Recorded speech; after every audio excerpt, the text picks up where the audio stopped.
Tout a commencé une nuit d'été, alors que j'essayais de regarder un documentaire animalier dont je n'ai jamais réussi à voir la fin. Un animal à la fois très étrange et fascinant et en même temps très noble et réputé. Le homard, c'est l'une des espèces les plus intrigantes de notre littoral.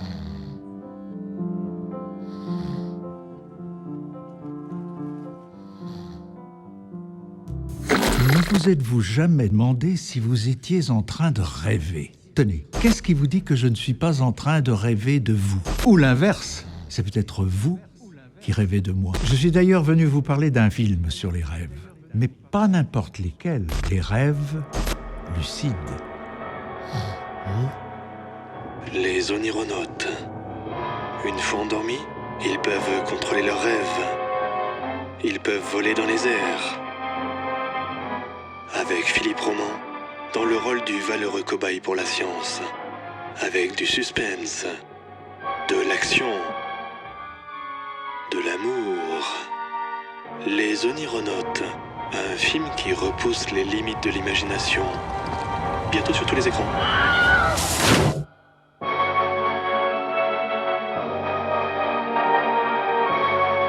Prenez garde à ce que le dormeur ne se réveille pas, car vous cesseriez aussitôt d'exister. Était-ce un rêve? Ça semblait si réel. Pour en avoir le cœur net, je décide de percer moi aussi le secret des rêves lucides.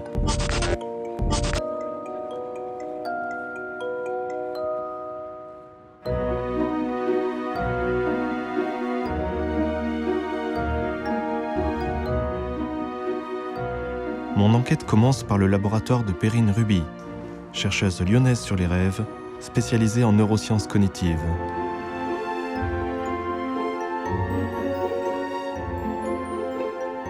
La définition d'un rêve lucide, c'est simplement un rêve au cours duquel on prend conscience qu'on est en train de rêver. On a un état cérébral qui est un peu intermédiaire entre le cerveau éveillé et le cerveau endormi. Du coup, en fait, c'est un état transitionnel qui, de manière non naturelle, dure un petit peu. Après, il y a certains rêves lucides qui, au-delà de simplement cette conscience d'être en train de rêver pendant le rêve, sont associés à une capacité de la personne endormie à contrôler certains éléments, certains aspects du rêve, soit son scénario, soit certaines images.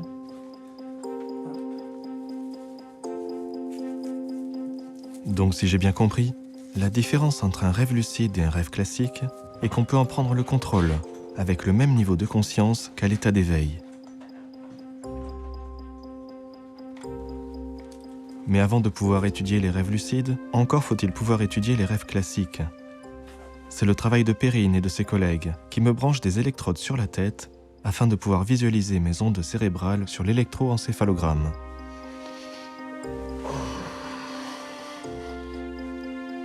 Étant un très bon client pour tout ce qui a trait à la sieste ou au sommeil en général, je m'assoupis très rapidement dans le laboratoire. Des visions étranges viennent alors à ma rencontre. Ce sont mes rêves qui s'apprêtent à ouvrir le bal. Et ce ne sont clairement pas des rêves lucides, mais des images disparates, mystérieuses, et finalement sans queue ni tête. Je me demande bien comment font les rêveurs lucides pour tout contrôler dans leurs rêves. Et surtout, à quoi donc leur sert cet incroyable pouvoir ? Que font-ils de ces aptitudes hors du commun ? Je dirais que le rêve lucide, ce qu'il représente pour moi, quelque chose d'extraordinaire. Dans absolument tous mes rêves, qu'ils soient lucides ou non, je sais voler. Et du coup, je m'en sers souvent, par exemple, quand c'est des cauchemars. Je pense qu'il doit y avoir un lien avec le fait de fuir une situation négative. Si je suis dans un rêve normal, donc non lucide, un personnage de rêve m'a fait du mal, soit physiquement, soit moralement. Il m'a trompé, il m'a menti. Et je deviens lucide quelques minutes après. Il m'est arrivé une fois d'aller rechercher ce personnage pour me venger. Le monde du rêve lucide me permet d'être vraiment moi-même, alors que dans la réalité physique, je joue un rôle. Et puis, ce qui est intéressant, c'est de mesurer le décalage qu'il peut y avoir entre sa vraie personne et la personne que l'on montre en société. Quand on devient lucide, c'est comme si là, on prenait vraiment une hauteur sur notre vie et sur tout ce qui se passe au niveau de notre psyché. Décidément, les rêves lucides me semblent de plus en plus intrigants. Voler dans les airs, traverser les murs, qui n'a jamais rêvé d'avoir de tels pouvoirs? Mais comment accéder à ce monde parallèle, à la fois si proche et si loin de notre réalité? Bien décidé à progresser en rêve lucide, je fais la connaissance de Sabine Rabourdin, anthropologue et formatrice en yoga du rêve. Ensemble, nous aménageons mon appartement afin de pouvoir nous installer pour une séance de yoga nidra.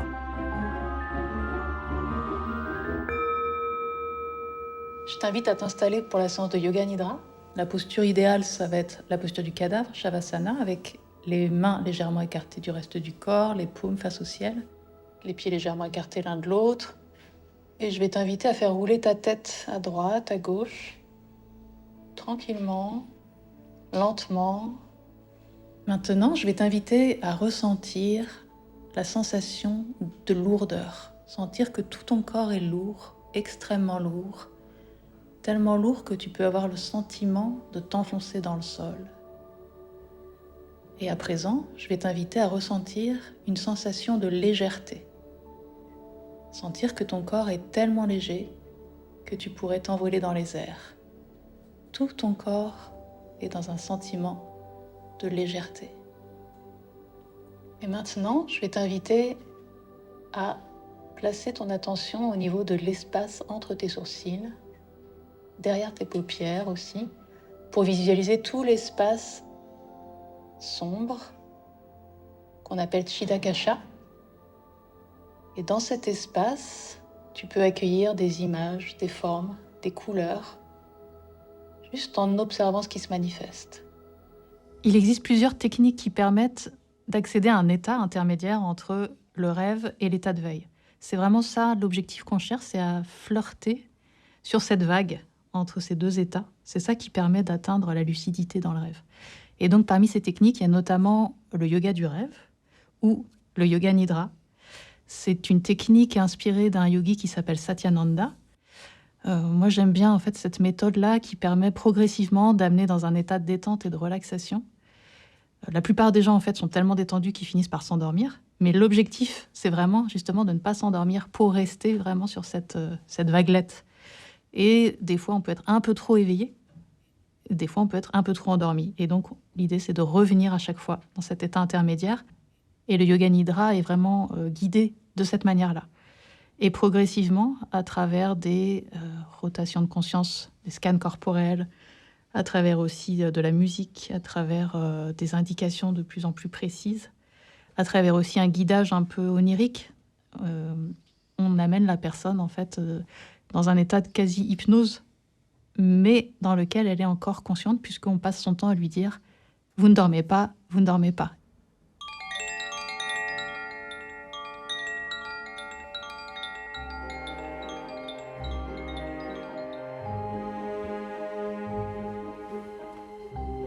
En bon élève que je suis, je ferme les yeux et me laisse tout doucement dériver. Tout doucement, dans la nuit, dans le sommeil. Je me sens plongé de plus en plus profondément. Les hallucinations hypnagogiques commencent. Ce sont ces visions que nous connaissons tous et qui viennent à nous lorsque nous entamons notre descente vers l'endormissement. Alors que les premiers rêves se forment, je sens le frémissement d'une lucidité, un début de quelque chose, et puis pouf, le nord complet. Je n'ai pas réussi à faire de rêve lucide. Je dois continuer mes investigations.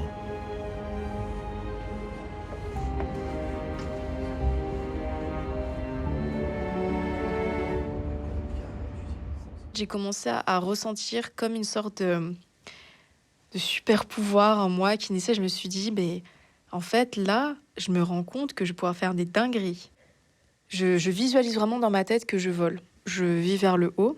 Et après, comme Superman, du coup, à ce moment-là, je décide d'aller visiter un peu aux alentours de chez moi. Et la sensation est tellement incroyable. On est là, on va super rapidement et on se dit, ok, là, je vais m'arrêter, je suis debout. Mais toujours cette sensation de planer. Et puis ensuite, bref, je volais. Et après, je me suis réveillée, mais Mais ce rêve-là, c'est vraiment à partir de là où je me suis rendu compte qu'il y a un champ mais infini de possibilités dans les rêves lucides, de ce qu'on peut faire. Dans les pouvoirs que j'ai dans mes rêves, on va dire que maintenant, vu que ça fait presque 10 ans que j'en fais, j'ai appris à plus ou moins tout faire. Je sais voler, et je sais voler très bien, parce qu'au début, c'est très difficile de voler, parce que quand on vole dans ses rêves, on a la même sensation que si on volait dans la vraie vie, comme un saut en parachute, donc beaucoup d'adrénaline, sauf que c'est pas compatible avec le fait de rester endormi, donc en général, on se réveille, il faut apprendre à rester calme, donc maintenant, je sais voler, je sais faire apparaître des gens, des objets. J'ai appris aussi à modifier la météo, parce que je voulais faire des tests, est-ce que j'arrivais par exemple à ressentir la pluie comme je la sens dans la vraie vie. Et effectivement, un jour, j'ai décidé de faire en sorte qu'il pleuve, et quand je sentais les gouttes sur mes mains, c'était comme s'il pleuvait vraiment dessus. Et j'ai déjà réussi à me transformer en animal une fois aussi. Enfin, en animal, en insecte, enfin, je sais pas, en araignée, on va dire. Et ça, c'était assez intéressant. Je me suis réveillé parce que les sensations étaient trop... c'était incroyable. Vraiment, c'était trop fort. Dans un rêve lucide, j'ai eu la possibilité ou l'opportunité un jour de me retrouver dans la peau d'un cochon, d'un porc, dans une ferme industrielle. Et ce rêve a eu lieu suite à une discussion que j'avais eue avec une voisine végane. On avait, pendant un repas, discuté sur le vegan. Et puis, donc j'étais vraiment dans la peau de cet animal et j'ai ressenti ce que cet animal pouvait ressentir quand il était conduit à l'abattoir. Donc j'ai été tiré par des hommes qui travaillaient dans cette ferme, et il y a eu une terreur en moi, vraiment, et je me suis dit, je vais tenir, il ne faut absolument pas que je me réveille, il faut que je poursuive ce rêve pour voir, en fait, jusqu'à la fin, qu'est-ce qui va se passer. Et malheureusement, au moment où on m'a tiré dans le camion, c'était trop intense, et je me suis réveillé. Les sensations quand je me suis transformé en araignée, en fait, ça a commencé, donc c'est un truc que j'ai essayé il n'y a pas si longtemps que ça, et j'ai juste pensé très fort à la forme d'une araignée, donc j'ai senti que je rapetissais, et puis j'ai senti que, en fait, je percevais des sensations d'autres membres qui poussaient, donc mes autres pattes, j'imagine, et en sentant cette sensation d'autres membres qui arrivaient dans mon dos, etc., ça a été très intense, peut-être trop, et c'est ça qui m'a réveillé. La métamorphose dans le rêve lucide est possible. En fait, il n'y a aucune limite à part celle de l'imagination. Il m'est arrivé aussi par ma propre volonté, donc ce n'était absolument pas du tout accidentel. C'était suite à cette fameuse chanson de Michel Sardou de l'époque, « Être une femme », j'ai rêvé d'être une femme. Et je me suis dit, qu'est-ce que ça peut être ? Qu'est-ce que je peux vivre comme expérience en étant dans le corps d'une femme ? Et puis, instantanément, le rêve a répondu à ma demande et m'a constitué un corps de femme. Donc, je me suis retrouvé avec des seins et puis une amputation à l'endroit de mon phallus. Et alors, psychologiquement, je ne peux pas dire que j'avais vraiment changé, puisque j'avais toujours mon psychisme d'homme, mais j'expérimentais ce que pouvait être la physiologie d'une femme. Et c'est assez étonnant, en fait, de vivre ce genre d'expérience. Dans la vraie vie, on va se débattre si on est en... Je pense que si on est en situation de danger immédiat, on va avoir cet instinct de survie. Peut-être que les rêves que je modifie, c'est ceux-là, ceux où vraiment il y a un danger imminent, catastrophique. La nuit tombe peu à peu sur notre hémisphère. Invariablement, depuis la nuit des temps, l'humanité s'endort et se laisse happer par le monde des rêves. Tour à tour considérés comme divinatoires, délivrés par les dieux ou façonnés par le démon, les rêves ont toujours fasciné les humains. Dès la Grèce antique, Aristote fait référence à la lucidité dans les rêves, notant qu'une personne pouvait être consciente de rêver. En 1867, dans son livre « Les rêves et les moyens de les diriger », le marquis Léon d'Hervé de Saint-Denis est l'un des premiers occidentaux à documenter ses expériences de rêves lucides. Il y explore notamment des techniques pour induire la lucidité dans les rêves et pose ainsi les bases de l'étude des rêves lucides. Mais il utilise uniquement le terme de rêve dirigé. Le père de la psychanalyse, Sigmund Freud lui-même, écrit à ce sujet qu'il y a des gens qui manifestement savent qu'ils dorment et qu'ils rêvent et qui paraissent pouvoir diriger leur vie de rêve de manière consciente. C'est ensuite en 1913 que le psychiatre néerlandais Frederik van Eeden invente le terme rêve lucide en s'appuyant sur sa propre expérience. En 1968, Celia Green publie un ouvrage pionnier intitulé Lucid Dreaming, qui jette les bases de la recherche scientifique sur les rêves lucides. Puis, en 1975, Keith Hearn a été le premier à enregistrer des mouvements oculaires volontaires effectués par un rêveur, confirmant ainsi l'existence des rêves lucides. Il a alors construit la Hearn Dream Machine, afin de repérer les phases de sommeil paradoxal par le biais des mouvements oculaires. Enfin, dans les années 80, Stephen LaBerge a popularisé la recherche sur les rêves lucides grâce à ses études à l'université de Stanford. Il a ainsi développé diverses techniques pour induire la lucidité et a fondé le Lucidity Institute pour promouvoir la recherche et l'éducation sur les rêves lucides. Au fil de mes recherches, je découvre que les rêveurs lucides font des tests de réalité quotidiens. Ainsi, plusieurs fois par jour, ils comptent leurs doigts sur leurs mains, vérifient s'ils peuvent s'envoler ou même s'ils sont capables de respirer sous l'eau. Cette répétition des tests de réalité a pour but de s'ancrer dans leur cerveau, de sorte à ce qu'ils finissent par faire ce même test dans un rêve et par se rendre ainsi compte qu'ils sont en train de rêver, déclenchant alors la lucidité. Faisons un test de réalité ensemble. Prenez donc une de vos mains, celle que vous voulez, et comptez vos doigts avec moi. 1, 2, 3, 4, 5. Ok, c'est bon pour moi, je ne suis pas en train de rêver. Mais en est-on vraiment si sûr ? Pour en avoir le cœur net, je vais voir si je peux respirer sous l'eau. Verdict, non, je ne suis bel et bien pas en train de rêver. Je vais regarder mes mains et je vais compter les doigts, tout simplement. 1, 2, 3, 4, 5. 1, 2, 3, 4, 5, c'est bon. Donc là, tous les tests sont négatifs. A priori, je rêve pas. Pour les mains, ce qui se passe en général, c'est qu'on a des doigts supplémentaires qui vont pousser, des doigts un peu poulpeux. Ça m'est arrivé d'en compter jusqu'à 10 sur une seule main. Moi, j'ai un truc, il faut voir son truc dans ses rêves. Moi, c'est la physique. C'est-à-dire, j'aime bien regarder un objet random. Et puis, dans mes rêves, j'ai qu'à me dire, ça vole, je fais le mouvement et ça doit voler. Ça le fait pas ici. Voilà, je ne suis pas en train de faire un rêve lucide. Et quelque chose, je pense, qui est très très important parce que tout le monde le vit, ça. Est-ce que c'est logique que je sois ici, maintenant, en train de me faire interviewer par France 3 ? Absolument pas.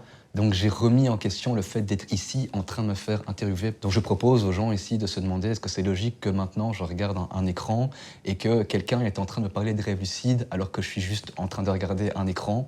Et d'un coup, pour la plupart des gens, on va se dire tiens, oui, je me suis pas posé la question de si c'est normal que là, maintenant, tout de suite, je sois en train de faire ce que je fais.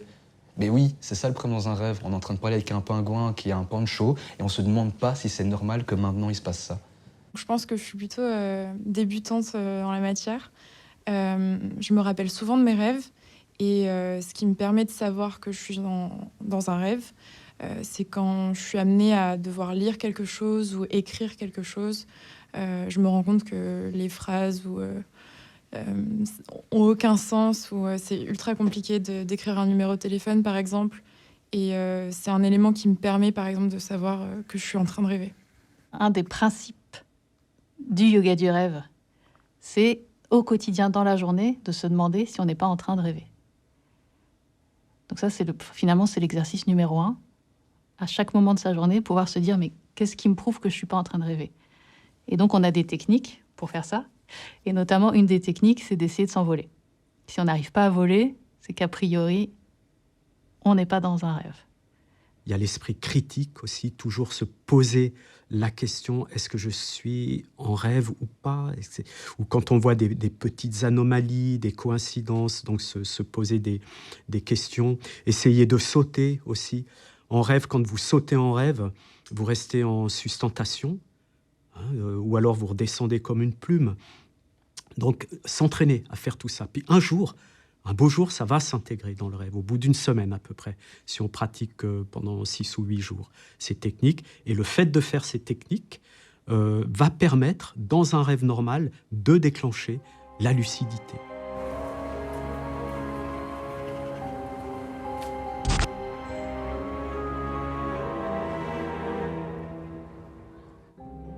Une autre technique bien connue pour induire les rêves lucides est le wake back to bed. Cela consiste à se réveiller vers 3 heures du matin, prendre un petit café ou manger un peu de chocolat noir, puis retourner dormir. Bon, j'avoue que c'est pas vraiment mon truc de me réveiller comme ça au milieu de la nuit. Je crois que j'aime trop dormir pour ça. Du coup, je cherche sur internet s'il n'y aurait pas des accessoires pour accélérer un peu les choses. Je vois des casques, des bandeaux, des gants, mais la plupart sont seulement à l'état de concept. Et l'un d'eux, qui était en financement participatif sur Kickstarter, a disparu avec l'argent sans plus donner de nouvelles. Les investisseurs se sont alors retrouvés gros gens comme devant. Est-ce que certains petits malins ne seraient pas en train de nous vendre du rêve? Allez, petit test de réalité.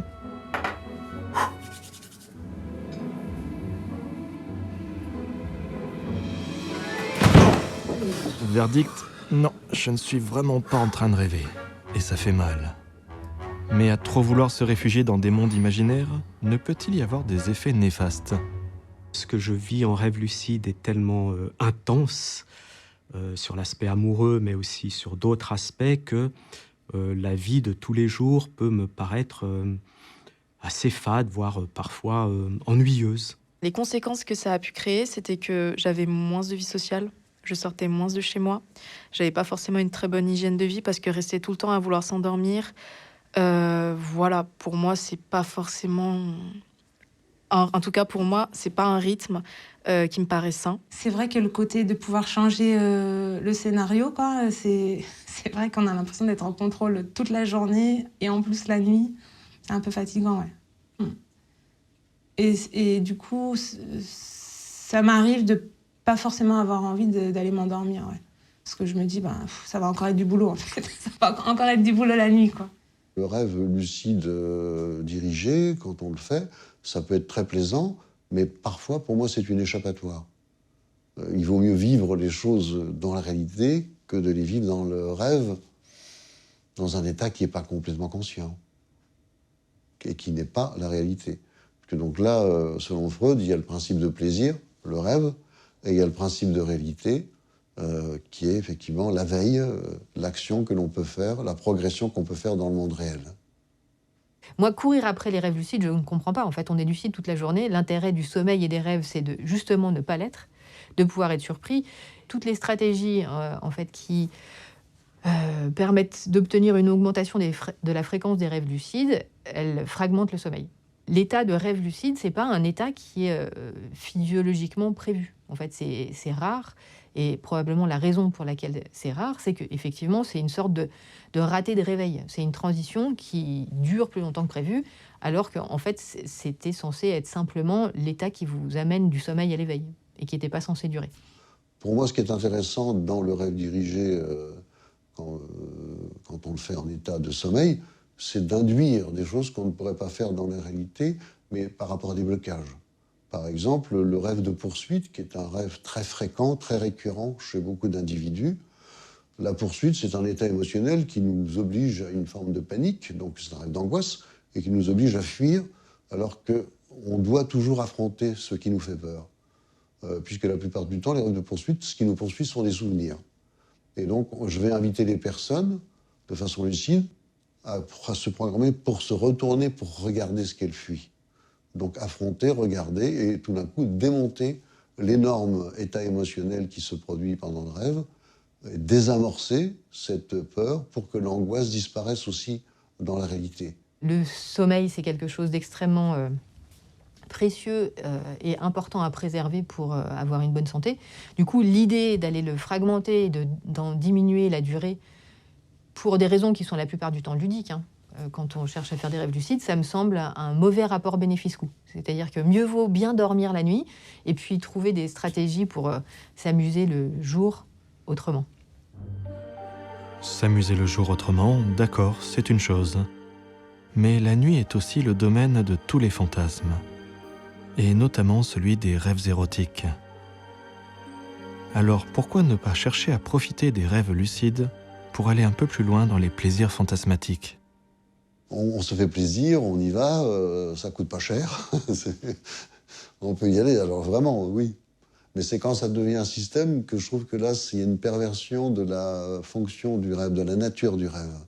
L'être humain a une tendance à l'addiction, et il y en a qui peuvent effectivement être addicts à cette pratique, parce que là, la pensée devient créatrice, et donc tout ce que l'on souhaite peut se produire. Un homme qui est amoureux d'une femme et qui va rêver qu'il la conquiert en rêve, ça n'aura pas la même valeur que s'il fait ce travail sur lui de connaissance, de communication, d'ouverture et de courage pour aller affronter effectivement la réalité et conquérir sa belle. Une jeune femme me tend la main et puis me dit mange ma main, goûte-moi. Elle me dit, tu vois, ici, dans notre monde, dans le monde onirique, dans le monde du rêve, on peut se reconstituer à l'infini. Hein. Et j'ai trouvé ça super. Et après, j'ai eu une relation amoureuse avec cette femme.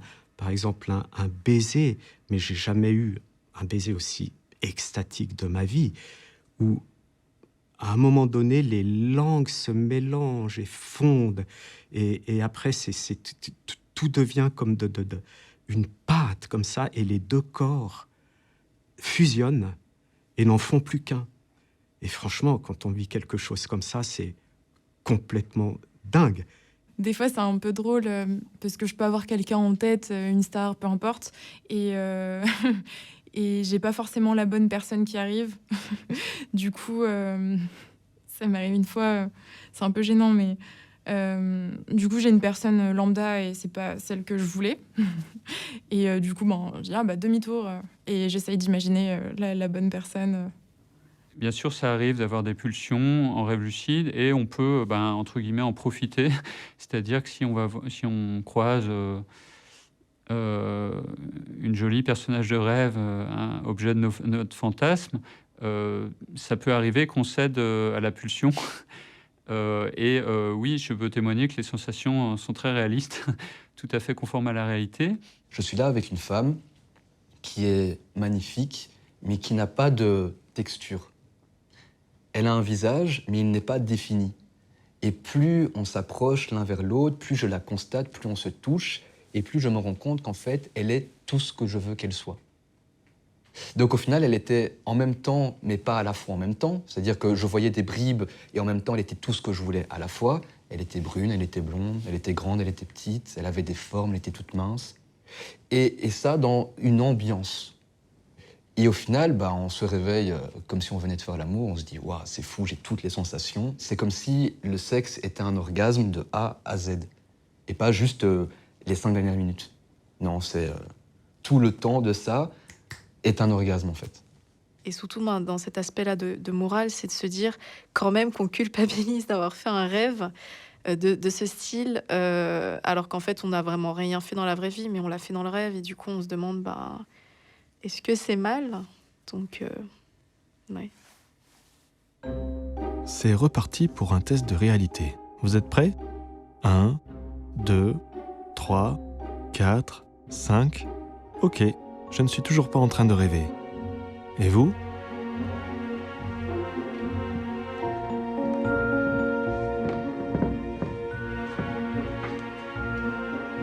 De nombreux rêveurs lucides s'entraînent également la nuit pour améliorer leurs performances sportives du lendemain. En escalade, en athlétisme, en descente à ski ou en course automobile, les performances peuvent être répétées, entraînées, vérifiées plusieurs fois, des milliers de fois s'il le faut. Le rêve lucide, la nuit sans aucun risque, permet de bénéficier dès le lendemain de tous les acquis enregistrés par le cerveau.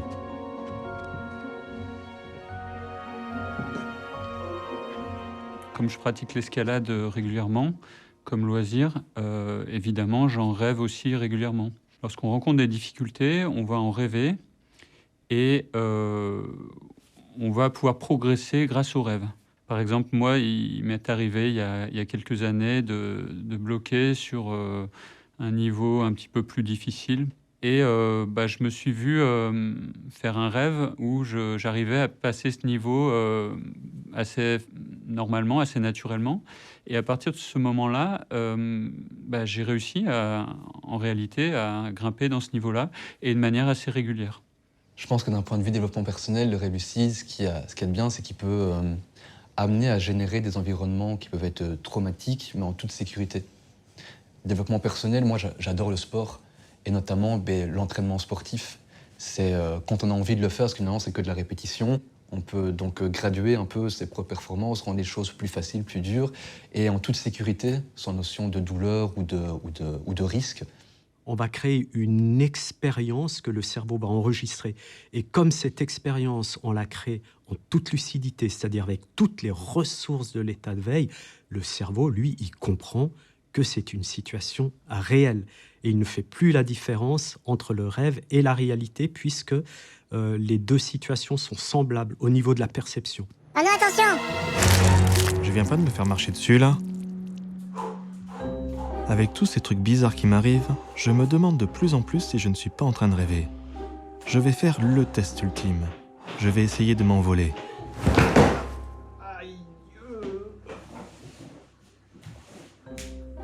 Bon, bah je crois que non seulement je ne suis pas en train de rêver, mais je suis pas prêt de m'envoler, moi. Les peurs, elles sont aussi là pour nous protéger. Par exemple, un jour, j'ai traversé de nuit un quartier un petit peu craignos dans une ville. Et puis, je me suis dit, je m'en tape. Il peut rien m'arriver.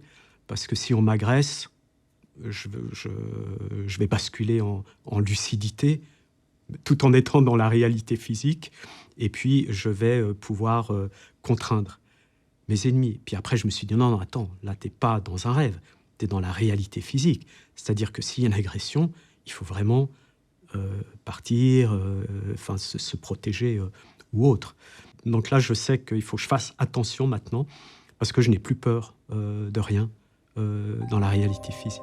Au fil de mes recherches sur les rêves lucides, je fais la connaissance sur Internet de Benjamin Lubzinski, dont les séances d'hypnose à distance pourraient m'aider à atteindre la lucidité dans mes rêves. Je me prépare donc à la séance. Ambiance tamisée, matelas confortable, tous les éléments sont réunis pour que je réussisse. Bonjour Benjamin. Bonjour Philippe. Très bien, alors fixez un point et regardez-le avec douceur. Simplement, à un moment, vous aurez envie de fermer les yeux parce que ce sera plus confortable, plus apaisant, plus naturel. Et à ce moment-là, vous entrerez dans ce qu'on appelle la transe. Je vais vous inviter à prendre 2 inspirations profondes. Une première, puis une seconde. Et à laisser votre respiration s'approfondir toute seule. Et pendant que les pensées s'accrochent et se décrochent, s'accrochent et se décrochent, votre respiration, elle, devient plus profonde, plus lente, les yeux se ferment, c'est parfait. C'est une hypnose douce qui va pouvoir s'approfondir et gagner donc encore en douceur, en calme, en rêverie. Et comme dans tous les programmes d'entraînement au rêve lucide, il est intéressant que vous puissiez faire un test. Alors vous pouvez faire le test le plus simple, qui est tout simplement en pensée de vous pincer le bras et d'observer que rien ne se passe. Je vais compter de 1 à 5, et à 5, vous pouvez sortir de transe très calme. 1, 2, 3, 4, 5. Alors Philippe, comment vous sentez-vous? Allez-y, comment vous vous sentez? Ensommeillé, assez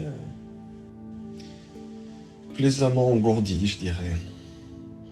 Assez ou quand même pas mal calme? Pas mal calme, ouais. Un petit peu shooté, quoi. C'est sympa. La nuit suivante, mes rêves ne sont toujours pas lucides.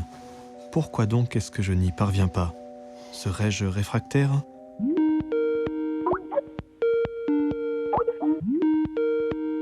Bonjour Liane.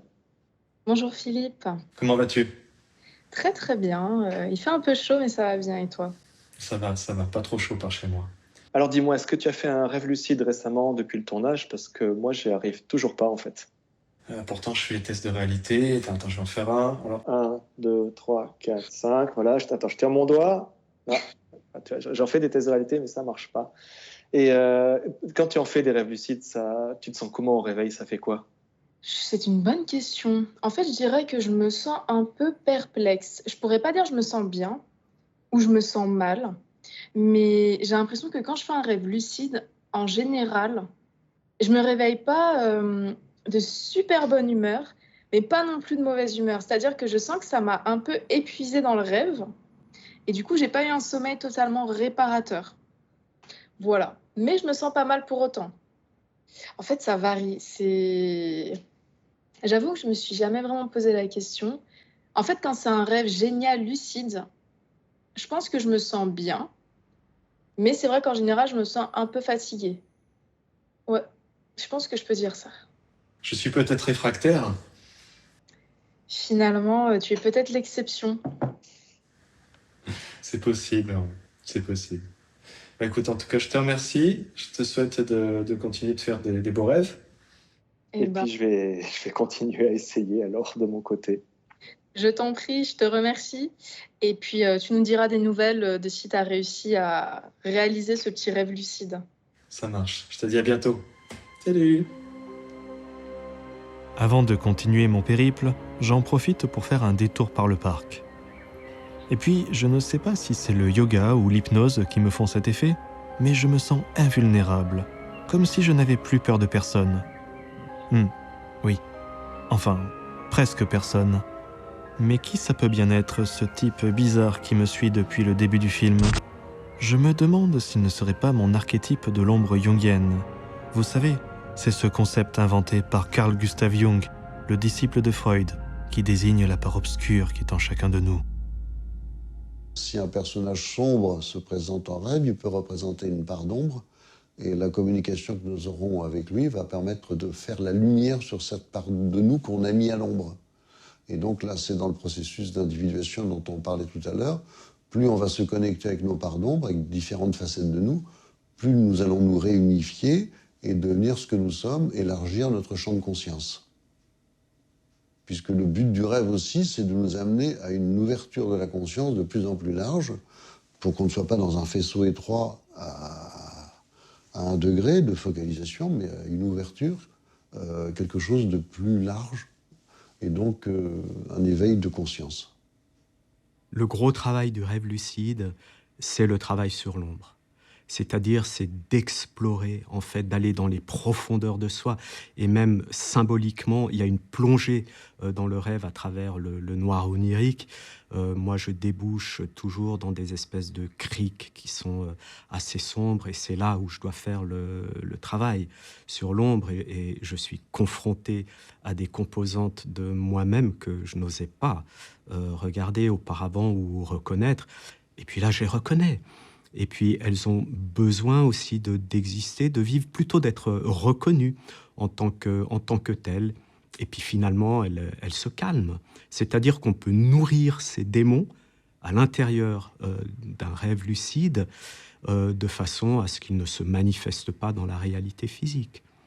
Je me suis retrouvé dans la peau de bêtes féroces, genre des tyrannosaures. On peut parler peut-être d'un atavisme de mémoire archaïque, où j'étais tout en instinct, en fait. Et mon seul objectif, mon seul but, c'était de manger, de trouver de la nourriture, et puis des femelles. Et ça, je l'ai aussi vraiment ressenti dans le rêve. Mais c'était un effondrement assez lointain, en fait, dans ce qui était très archaïque en moi. On peut très vite faire des choses très immorales, et sans forcément ressentir ce qu'on devrait ressentir par rapport à la réalité. Ça aurait été le cas dans la vraie vie, ce ne sera pas le cas, mais ça aurait été le cas dans la vraie vie, j'aurais pas du tout eu les mêmes réactions que si c'était dans un rêve. Donc le rêve lucide permet de travailler sur beaucoup d'aspects aussi personnels, changer nos automatismes, nos conditionnements. En travaillant en fait sur les conditionnements qu'on a dans le rêve, on travaille sur nos conditionnements qu'on a dans le quotidien. Mais c'est plus facile en rêve, parce qu'on peut changer plein de choses en rêve, alors que dans la vie réelle, on peut changer plein de choses, mais c'est parfois plus difficile. Et le plus important, c'est comment on peut se changer nous-mêmes. Donc changer nos réactions émotionnelles, nos automatismes, dans ce qu'on projette dans le rêve.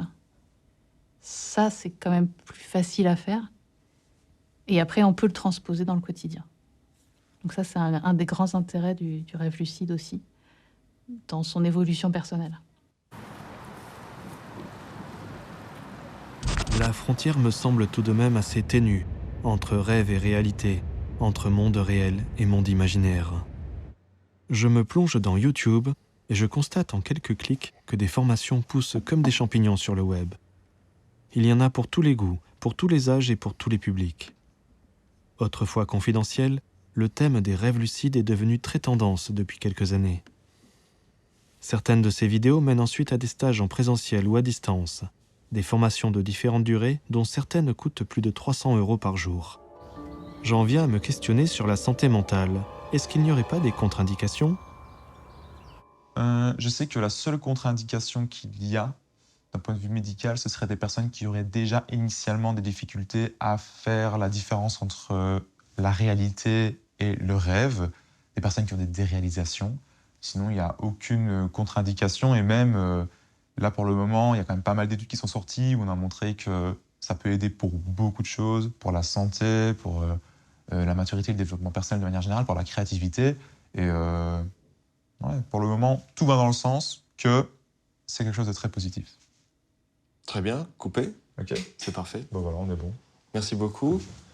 Alors dis-moi. Écoute, ici, voilà, on est dans mon cabinet de kinésithérapie et qui s'est transformé en studio. Parce que comme je voulais faire des vidéos sur les rêves lucides pour apprendre un peu aux personnes à pouvoir faire ça, j'ai dû m'adapter. Donc là, le réglage de mes petites lumières. Pas du tout mon métier de base, mais bon, on s'adapte. Et voilà. Du coup, tu fais tes formations ici ? Donc du coup, ici, je fais... alors oui, en fait, moi de base, je suis kinésithérapeute. Je suis diplômé de l'Université de Liège et je me suis formé en hypnose pour la prise en charge de douleurs chroniques. Et ça fait maintenant 10 ans également que je fais des rêves lucides, que j'ai commencé avec l'université également à faire mon travail de fin d'études sur le sujet et pour plus tard peut-être faire une thèse de doctorat. Mais ici, c'est mon cabinet. Après, oui, je fais mes vidéos et mes formations ici pour le moment. On verra bien après ce que ça deviendra. Donc, très bien, je te remercie. Ok, écoute, avec plaisir. Et si tu veux, on peut aller au laboratoire où j'ai fait mon travail de fin d'études et où je vais faire ma thèse pour parler justement avec des experts qui sont spécialisés dans la conscience et les états modifiés de conscience. Ok ? Oui, je t'en prie, tu peux passer devant. Et on prend ma voiture. Allez. Ayant échoué jusqu'à présent à devenir un rêveur lucide, je décide de m'en remettre à la science. Stéphane m'emmène au centre hospitalier de Liège, un gigantesque labyrinthe qui héberge l'équipe du Coma Science Group. Ces chercheurs pluridisciplinaires étudient les états modifiés de conscience afin de pouvoir soigner différentes pathologies comme le coma, les états végétatifs ou encore le syndrome d'enfermement.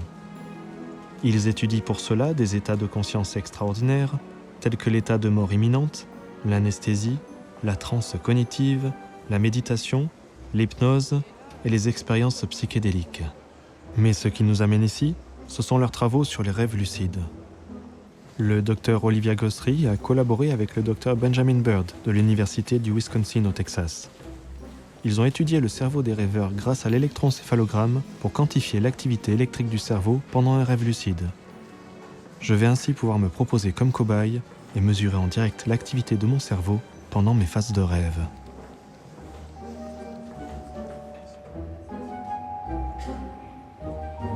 Tu vais ? Ouais. Ok. Donc on va mesurer la tête pour voir quel casque on va employer. Si on a 58, ok. 58, c'est celui-ci.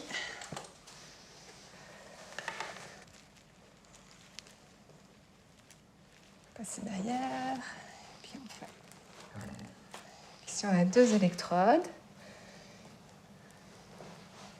Et on va les placer ici pour mesurer les mouvements verticaux et horizontaux au niveau de tes yeux. Donc, tu peux les prendre. La première étude qu'on a faite, c'était pour regarder ce qui se passe dans le cerveau avec l'électroencéphalogramme, donc pour regarder l'activité électrique du cerveau pendant que la personne est en train de faire un rêve lucide, comparé à un rêve sans être lucide. Et de la seconde étude, c'était plutôt regarder ce qu'il y a dans le cerveau de manière au repos. Donc on regarde est-ce qu'il y a des différences dans le cerveau de personnes qui font des rêves lucides fréquemment et des personnes qui n'en font pas du tout, et voir s'il y a des différences déjà à ce niveau-là.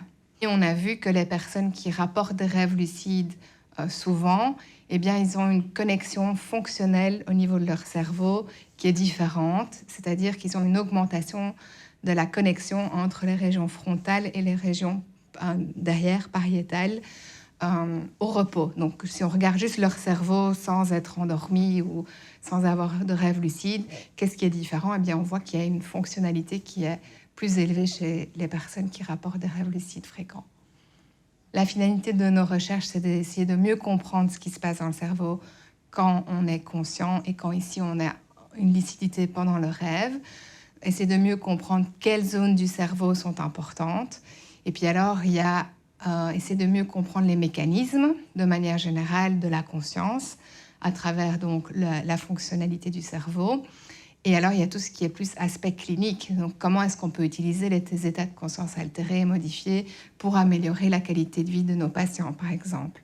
Dans ce que les rêves lucides permettent de faire, donc il y a notamment permettre de soigner les cauchemars chroniques. Donc les personnes qui, oui, font des cauchemars de manière récurrente, elles peuvent alors contrôler leurs rêves et changer le scénario. Et on a par exemple dans ces cas-là des rêves qui sont récurrents, des cauchemars récurrents qui se transforment et qui ne reviennent plus. Alors il y a plusieurs outils qui permettent de faire des rêves lucides, comme par exemple il y a un masque qu'on va mettre pendant la nuit, qui va envoyer, lorsque le masque va détecter nos mouvements rapides des yeux pendant les phases REM, cette phase où on se souvient le mieux de nos rêves, et bien en fait, pendant cette phase, le masque va détecter le mouvement des yeux, va envoyer des lumières qu'on va pouvoir détecter dans le rêve. Donc imaginons que là, je suis en train de rêver, mon rêve va devenir tout rouge, parce que les lumières vont être rouges, par exemple. Et donc ce signal va permettre à la personne de se rappeler qu'elle est en train de rêver. Et oui, ça peut être utile, mais le petit truc que j'ai avec ça, c'est que, en fait, ça ne permet pas d'induire la lucidité spontanément grâce à un travail qui est interne, et on utilise un artifice pour ça. Or, avec le travail de réussir à déclencher la lucidité par des techniques cognitives qui permettent de travailler un peu sa conscience, on va dire qu'on arrive à des résultats qui sont plus intéressants, qui sont même transférables après dans plein d'autres activités de sa vie de tous les jours. On sait qu'il y a certaines herbes, des thés, qui peuvent permettre en infusion de faire des rêves lucides. Maintenant, moi, ce que je pense, c'est que c'est quand même très compliqué de vouloir jouer au chimiste avec son cerveau. Donc, c'est quelque chose que je conseille de faire avec beaucoup de prudence s'il y a des personnes qui le font. Il se passe déjà pas mal de trucs bizarres, alors c'est vrai que ça n'est peut-être pas le bon moment pour jouer au petit chimiste avec mon cerveau. Mais en même temps, j'avoue que ça m'intrigue cette histoire d'herbe. Après tout, l'herbe c'est naturel, non? Bon allez, c'est décidé, je me lance. N'écoutant que mon courage, j'en repère une sur internet. Allez hop, dans le panier, c'est commandé. Quelques jours plus tard, je reçois un joli paquet de Calea zacatechichi, également appelée herbe à rêve mexicaine. C'est une plante médicinale originaire d'Amérique centrale qui aiderait à améliorer la qualité du sommeil et à favoriser les rêves lucides et la perception extrasensorielle. C'est parti pour une petite infusion. Goûtons voir. Oula, je dirais déjà que le goût ne me fait certainement pas rêver. Bon, après avoir essayé le yoga du rêve, après avoir tenté l'hypnose, après avoir fait nombre de tests de réalité, et même après avoir goûté cette tisane infecte, rien n'a vraiment marché. Je suis décidément réfractaire. En dernier recours, j'espère avoir des réponses avec l'expérimentation du Coma Science Group. 40.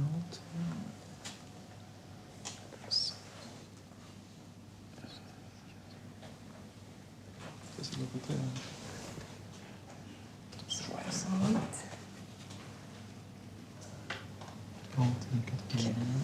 45. Presque.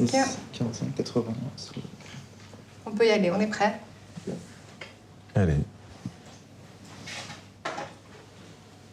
Ok, donc là, on va vérifier que le signal est bon. Est-ce que tu peux fermer les yeux? Ferme les yeux. Fixe un point. Très bien. Et puis alors, on fait le mouvement. Donc, une fois que tu seras en rêve lucide, tu feras le mouvement avec tes yeux gauche-droite, gauche-droite.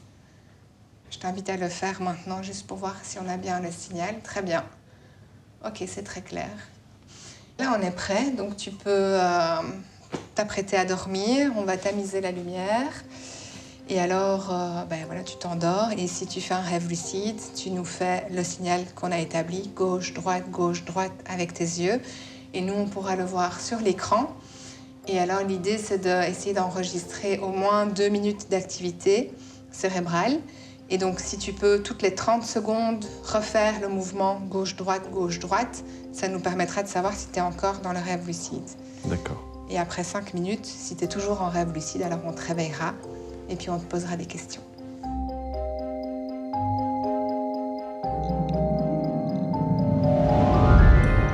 Ça y est, je sens quelque chose. Je sens que ça arrive.